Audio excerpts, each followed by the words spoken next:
I would encourage marketers to be very diligent around this trade-off on brand versus demand or performance versus brand. That there, I think, is a very concerning trend to me that everyone is pushing hard and turning the balance toward down toward performance marketing. I I think you could end up being very short-sighted and long-term hurting your brand. I know there's a current economic environment that everyone's trying to make the cash register ring, get sales, but you cannot performance manage your way to success, and performance marketing your way to success. Otherwise, every brand would just put all their money on paid search. Google, Yahoo, Bing, and I'm done. Um, People need to know what your brand stands for, why your brand is right for them, and then why now. You know, and those are unique messages that require it to be in the long haul, and resist the temptation to cut the budget and just put it all into performance, because if no one knows what your brand stands for, I think you're not going to like the results, over the horizon that are coming. You are listening to Power Marketing with Kevin Lee. Kevin and his agency Did It have helped thousands of businesses win through superior marketing, as have his books, articles, speaking engagements, and the E-Marketing Association Power Marketing podcasts. Here's Kevin. I'm super excited to be chatting with Tony Wells today, who has worn a lot of hats over the years and now wears a lot of hats mostly at the board level as well as a venture investor. So first question for you, Tony, is, having come up through the trenches, in some cases literally, given your armed services background, how do you think about marketing, the different lenses that people use to look at marketing when they're down in the trenches, when they're at the CMO level versus at the board level? And do you think there's one way to look at marketing, a right way to look at marketing? Yeah, it's a very interesting question. It's probably informed by my time as the lead marketer at a number of brands, but also probably my time with the ANA, the Association of National Advertisers, just seeing how brands are wrestling with this. I think it's quickly evolving. I think the role that technology is playing in marketing is moving very, very quickly. In fact, I would argue, other than maybe folks in the IT stack, marketing has had the most dynamic, turbulent technology, guardrail to guardrail kind of experience, in my opinion, over the last 10 years. I do think that as you progress through the organization, your appreciation and need and support of marketing kind of evolves. But I also think it's a vastly misunderstood function. When you look at CFO or CHRO, people kind of know what's in and out of that stack. Mm-hmm. And when you look at a lot of different brands and say, hey, what does the lead marketer do? Or what's their remit? You'll find 30 different answers at 30 different companies. And I think that creates some of the uncertainty we've had. I think the schizophrenia that we've had around what's the title of the lead marketer, and you see new titles: chief revenue officer, chief growth officer, chief commercial officer, chief. But I do think as marketers, we need to kind of grab some control here and better define, so that we can help grow the impact, the influence of the function over time. And again, I think it's almost like a funnel.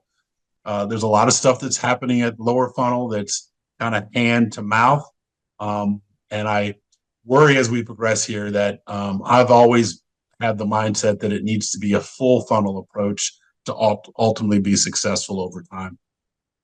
Yeah, I think certainly a lot of folks would agree with that. Now, in an organization that has a lot of those roles and has a CMO role, and perhaps those team members haven't gotten together and drawn the barriers or the boundaries where the roles and responsibilities overlap, where they should be extremely team oriented versus the responsibilities being more one versus the other. How would you recommend the CMO, if they're sort of taking that challenge of meeting with the CRO or COO or these other newfangled C-suite positions, how should they approach this idea of making sure that there's alignment that to the true KPIs of company growth and profitability, et cetera, so that everyone is pulling their weight? Yeah, great question, Kevin. I look, I think when your function is misunderstood, and I'm going to go ahead and make that declarative statement for marketing, I think you have to work harder as the head marketer to understand, help others in the C-suite, other stakeholders understand what your function is, what it brings to the table, what it is and what it isn't. And that takes work. And part of that is marketing inside your organization and what you do. And I also think marketing, unfortunately, we used to have a saying at USAA, in the marketing department at least, everybody shows up with opinions, but we show up with data, because it's a function that you see a piece of creative, you see a message, you see something out in the marketplace, and you go, oh, I love that, or I hate that. And that is internalized to whether the marketing department is doing a good job or not. And what I would argue is, no, there's some data behind the effectiveness of that marketing. There's some data behind how that's achieving or not achieving KPIs. And often people are like, oh, I don't like that guy. Well, you're not the target. you're not our average consumer. You're a head of sales that makes a 7-figure salary and doesn't buy this product on a day-to-day basis. So, look, I think it's continuing to evolve. I think we have to, as marketers, own this. We have to be aggressive in merchandising and increasing the span of our influence so that people understand what we can and can't do and what is in and out of our remit. So it's marketing. Absolutely. And often when there's an executive level meeting and the CFO is under pressure to perhaps execute what they might call marketing austerity, right? They're going to put some pressure on the CMO to potentially cut budget.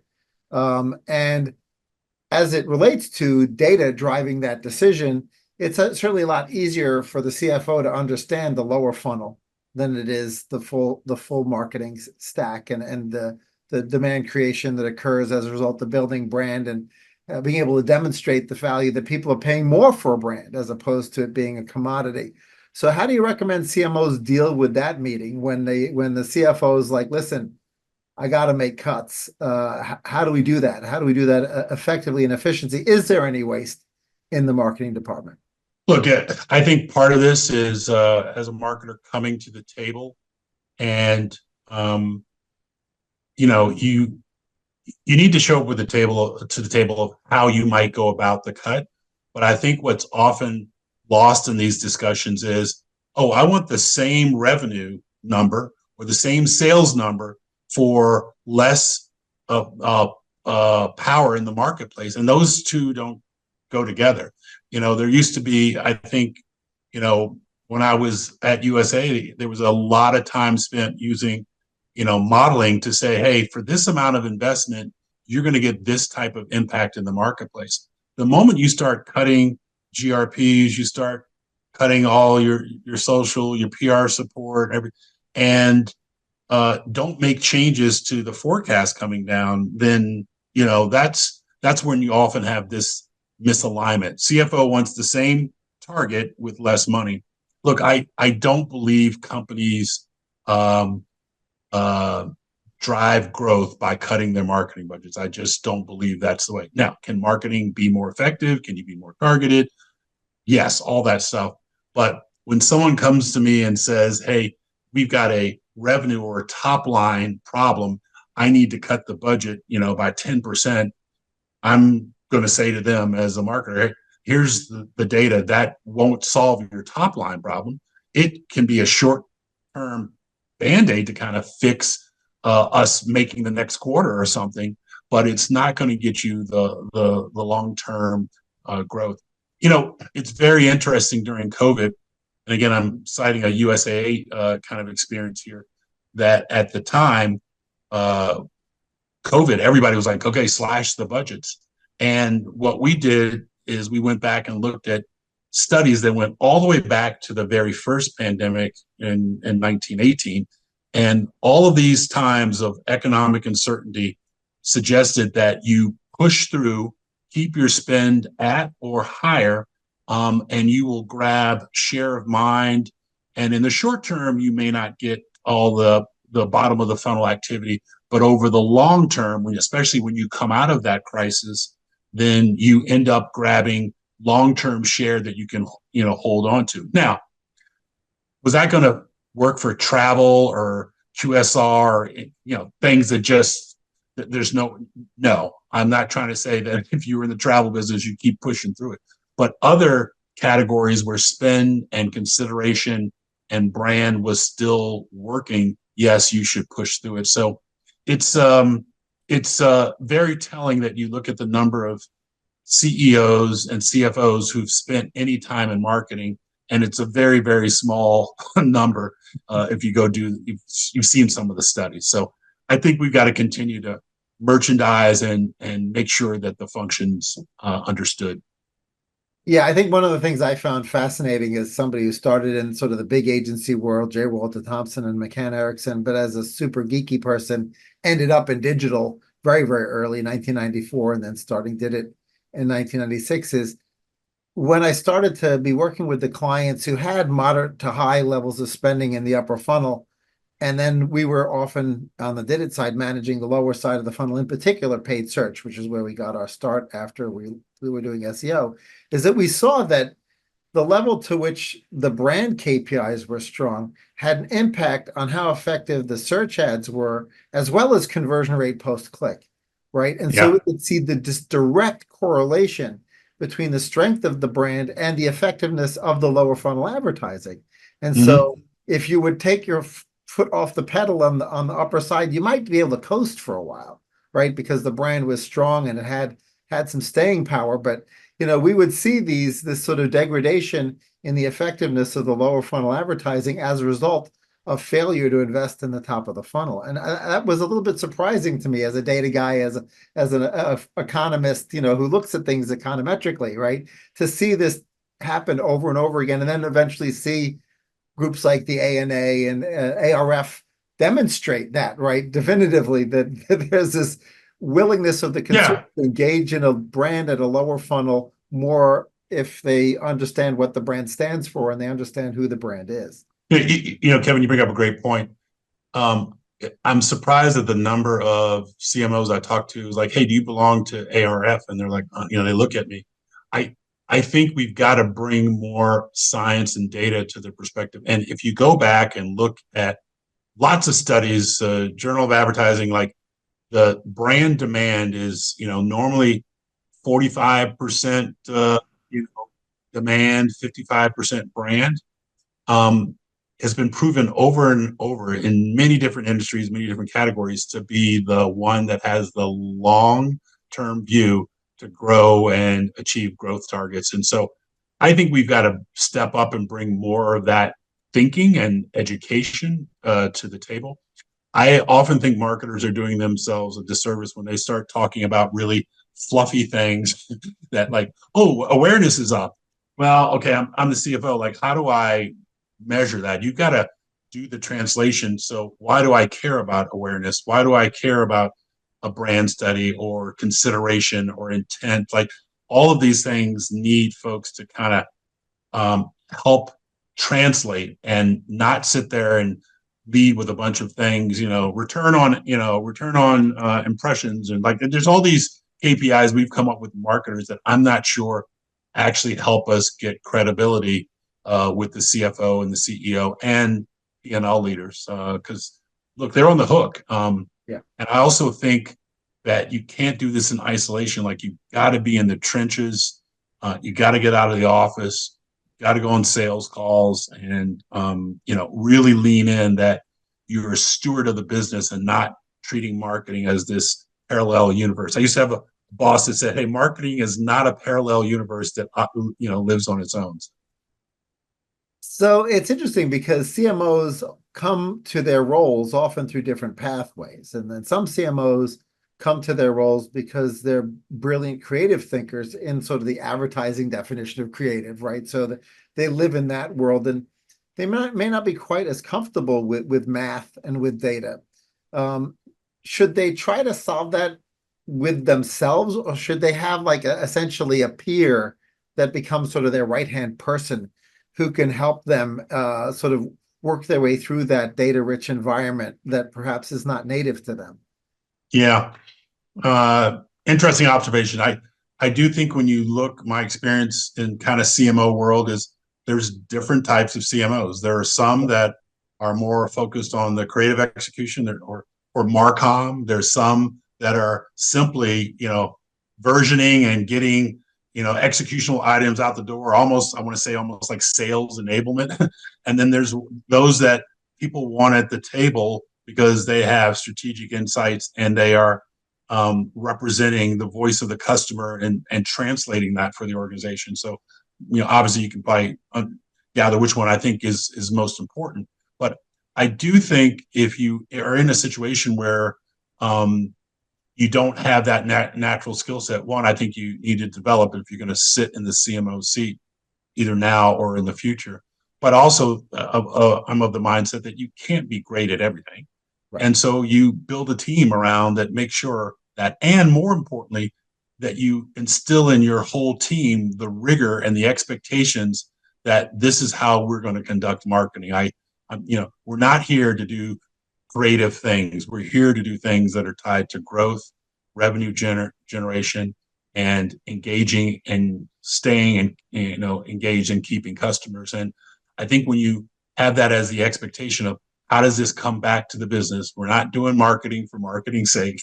we're doing this so that we can achieve business outcomes and have that rigor and expectation, especially with the young marketing professionals that are coming in around making sure they're getting a good indoctrination to that. That's an excellent point.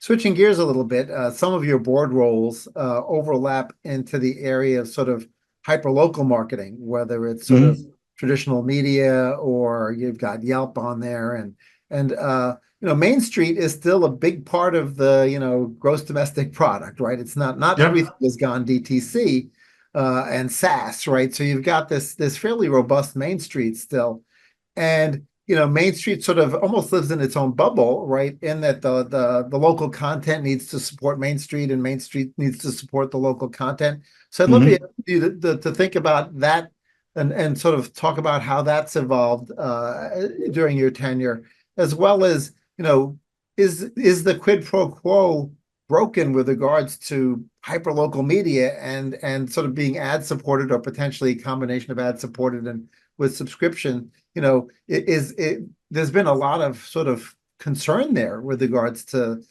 whether or not that can survive. Yeah, wow, a lot to unpack there. Look, here's what I would say. As marketers, we have to be very, very careful that we don't succumb to the law of averages and the macro view of the world. So most recently I was at Verizon, chief media officer there, and look, it's a big budget, and you look at the whole country, and you can get a very, you can be lulled to sleep a little bit by, everything looks good on these dials, that are showing. But what you can come to understand, and I think Verizon's made a lot of efforts recently in this, is that you can look at 10 different markets and have totally different views of the world. What creative needs to be there, what offers, what communication levels, So look, if you're in San Antonio and you're Verizon, hey, that's Southwest Bell, legacy AT&T, territory, and market share there may be, under 20, 25%. You can go to another market, Northeast, New York City, where Verizon has its roots, and market share could be, 50%. You've got to start to look at things local. So it's kind of like, they always say, all politics and news is local, and you might make the argument that marketing is also, on a very local basis. I've been very fortunate on the two boards that I'm on, Yelp and Nexstar. I think really take both of those concepts and are there to help brands. The reality is, Nexstar, when you own 200 TV stations, those are local business decisions being made. People are tuning in to what's happening on the local news. They want to know what's going on in their community. And it would be very easy as a marketer just to say, I'm just going to buy national spot or national weight and roll this all out. It's much more complex to start to get local. Lots of ways it becomes a Rubik's Cube, but it allows you to be much more personalized, which I think enables a brand to kind of break through the clutter. I think the same thing would be for Yelp. Very local. Our services business is very, very strong, but if you're a plumber or a window washer or a mover, you need household level interaction. And I think that's the power of that. And I think, again, as marketers, we have to be careful that we're not lulled to sleep by just saying, okay, I can do 3 or 4 things on this media plan and cover the whole country, because there's so much nuance to that. I learned that very early in my career when I was at Nissan as a regional advertising manager in the Mid-Atlantic. I had 17 DMAs, and you go do some windshield time in those, they're all very, very different. Washington, D.C. Metro, from Harrisburg to Scranton, like those are very different situations in terms of what drives the economy, how strong the dealer base is, whether they're import or domestic, markets. Like there's just all this rich nuance, and we have to, I think, see if we can, power that up a little bit. And it's always tough with the headcount reductions and the agency, pressure on costs. That requires a lot of nuanced thinking and execution, and it's maybe a little bit of a lost science. So long wind up there, but anyway. Yeah, it's sort of funny because it reminds me, you made me think back to back when I was going to Yale.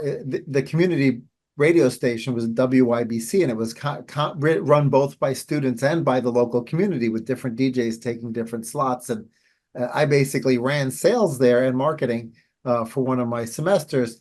And it was really fascinating because the local businesses wanted the live read, right? They didn't want a pre-produced spot. First of all, they didn't want to spend the money on it. Right? Yeah. Secondly, they were like, no, these DJs have a connection to the community, right? Yeah. And I think the same thing is true to some extent in broadcast news, right? And that those folks have a connection to the community. Now, they don't maybe do live reads on news and sort of lease out the journalist to do those the same way that DJs are and continue to be on radio and even within podcasts. But I think at the hyperlocal level, I think there's something about that personal connection that is sort of lost at the national level as well, and really is worth a marketer thinking about. Yeah, there's for brands that want to, pivot and look, I think it's a good way to zig while everybody else is zagging, is to say, how do we get down and do local level activations that allow for more personalization, more richness in terms of what motivates consumers or what messages work with consumers in that market. And like I said, it takes more time. It's more pain, more expensive. But the question is, I think there's some opportunities to really break through the clutter there too. Yeah, that's a great point. I spend a lot of my time, probably more than I should, although maybe not enough, focusing on cause marketing under a nonprofit that is nearly exclusively cause marketing centric. But a sort of sister practice to cause marketing is the area of corporate social responsibility.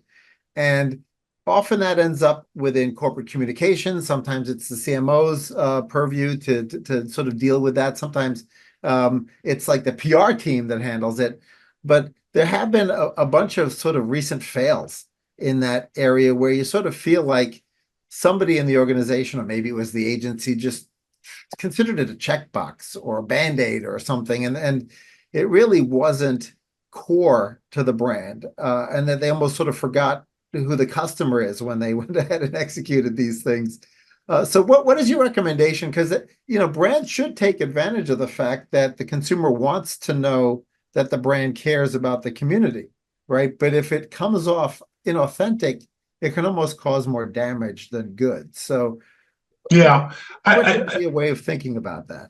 yeah, I think this is to me very similar to kind of sponsorship marketing, which is a brand has values or something that it cares about or that drives its behavior or value set. Explaining that to consumers to find those that have the same uh, values or consideration, and saying, "Hey, we share something in common, and all things being equal, we'd like for you to support us because we support you." And so, I do think it really requires you to go back and look hard at the values. I don't favor these kind of campaign mode CSR efforts that happen that are kind of one and done. I believe in the philanthropic space. You have to kind of be, repetitive and be there for the long haul. Maybe it's the marketer in me that can sometimes be a cynic, but I love looking sometimes at some of these CSR programs and it says, oh, $1 million being donated, and you look at the fine print and it's 1 cent per carton and it's going to cap out, at, over a year. And you start to go, wow, that's the brand is spending more on the marketing of this than they're actually giving to the nonprofit or to the cause. And I'm like, it just doesn't feel like it's authentic and the right way to approach. So look, I just think in this area, it's common sense. I believe that these need to be integrated. So I get less hung up on who's leading it, as long as it's integrated. It can come from your, philanthropic team, your foundation for a brand. It can come from your PR. It can come from marketing. I don't care, as long as it's well integrated, it's well communicated, and it actually is showing up on your calendar as a moment that matters, versus I got 10 things in the marketplace. This is one small little thing I'm going to whisper.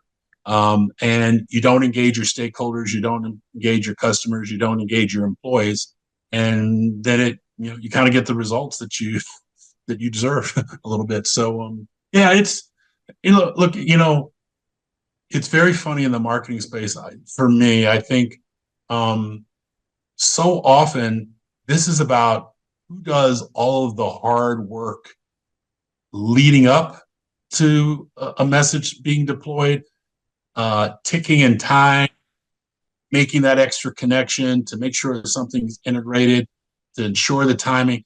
Integrated marketing is hard work.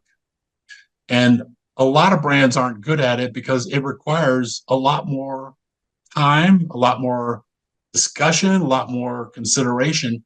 And the end result is somebody's like, I can't do that. Like, I got to go. And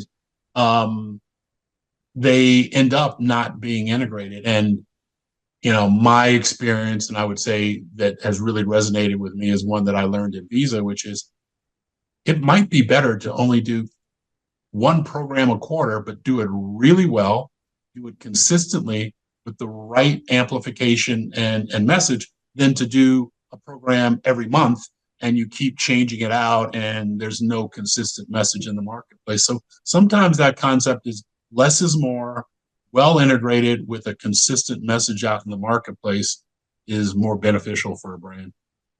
So what would you say to somebody in the marketing department, doesn't need to be the CMO, who is concerned because there is actually, you mentioned month, right? There's basically almost at least one cause a month. Sometimes there's a day that is also a separate cause within a month that's for a different cause.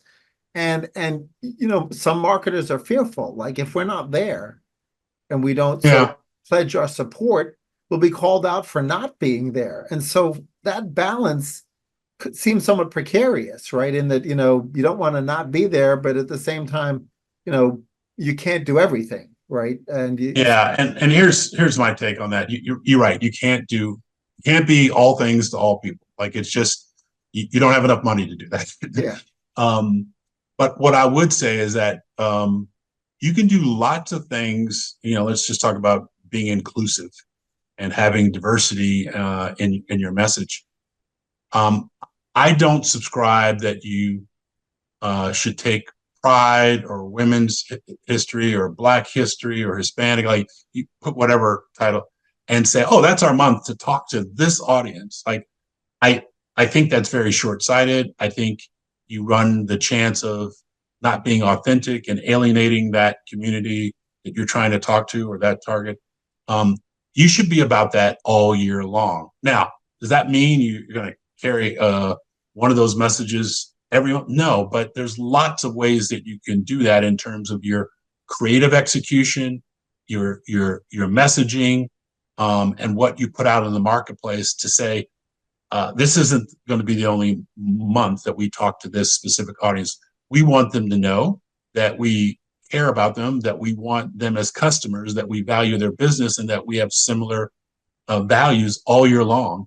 And there's lots of ways to do that that don't require you to kind of bet the farm on, oh, this month is when we check the box for this, for this audience. So I think, it's been documented, a bunch of brands have kind of stubbed their toe on this a little bit. And I'm more of the mindset, yeah, you might want to flex up a little bit and have more prevalent message for that month, but be able to point to like, oh, well, we talked to this target, all year long. This isn't, a one and done or 30 days and done type of activity.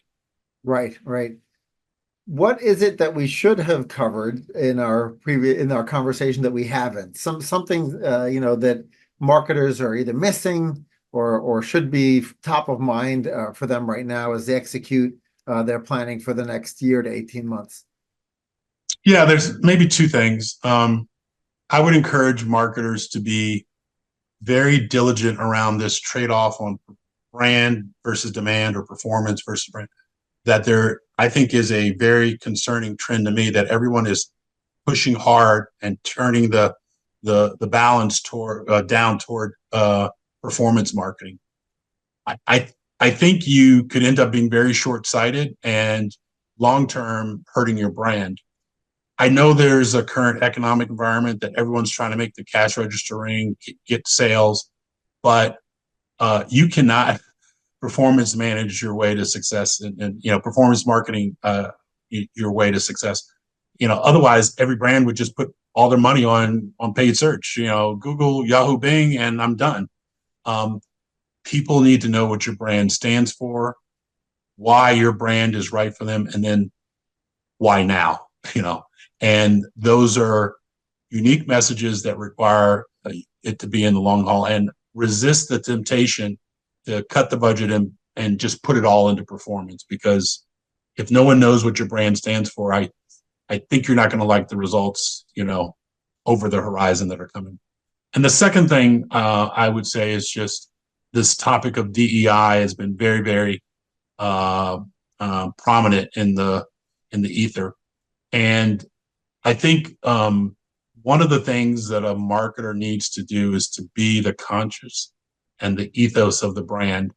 And my belief is that you have an obligation to serve your stakeholders and to represent your customer base and your employee base in terms of how the brand is articulated and what it stands for. And I find it a little disappointing that a lot of these conversations are presented as if we do something for this group of folks, it comes at the expense of this group of folks. And I think that's very short-sighted. There's lots of data out there to suggest that a diverse message and approach and philosophy are good for growth. But if you haven't looked at the demographic data that is there, we are becoming a much more diverse country. And if you don't start to lean in there and learn how to have your brand have impact with all these very diverse consumers, I worry over the long term you may wake up and find that you're no longer relevant. So the takeaway is it's an accretive. We can do lots of great work that benefits everyone. It's not always at the expense And ultimately, I believe that the best work comes forward when you have a diverse group of folks at the table providing insight and thought and perspective about how to best articulate the brand. And that isn't done with a kind of homogeneous group of folks who kind of want to just get it out the door. So those are my two issues. So don't overcorrect on performance marketing, and don't walk away from DEI. Stay true to your values, but stay true to the fact that long term, it's one of the great things about our country is the diversity of thought and perspective. And I know it's very polarizing now, and a lot of folks have kind of touched the third rail on this topic, but there's a way to navigate this that it is 1 + 1 = 3, not 1 - 2 = we're in the negative, Yeah, I think that the concept that it's not a zero-sum game, right, is really key, because if you execute it right, you can sort of win on several fronts at the same time. Yeah. Well, thank you so much, Tony, for sharing your wisdom. There's a lot in there that you shared. Well, there's something in there. There's a lot of opinions, but look, I think they are informed by, my time as being the lead marketer of brands. It's informed by the time I've spent talking to boards and companies, informed by my time on A&A board. Like, this is an amazing profession. Like, as someone who's kind of stepping off the field of play in terms of being an operator, like, 2 of my kids have kind of, put their toe in the water in this industry. And being a marketer is an amazing thing. Yes, it comes with a lot of responsibility and a lot of hard work, but man, this is what an amazing time to be a marketer too, in terms of how things are progressing. So anyway. Yeah. Well, thank you so much for joining me. It's been a pleasure chatting. All right. Thanks, Kevin. Kevin Lee's Power Marketing is available on all your favorite podcast networks. Kevin loves helping businesses excel at marketing. Having marketing challenges? Just like Santa in The Miracle on 34th Street, if Kevin can't help you, he'll know someone who can. Find him on LinkedIn, subscribe, or follow.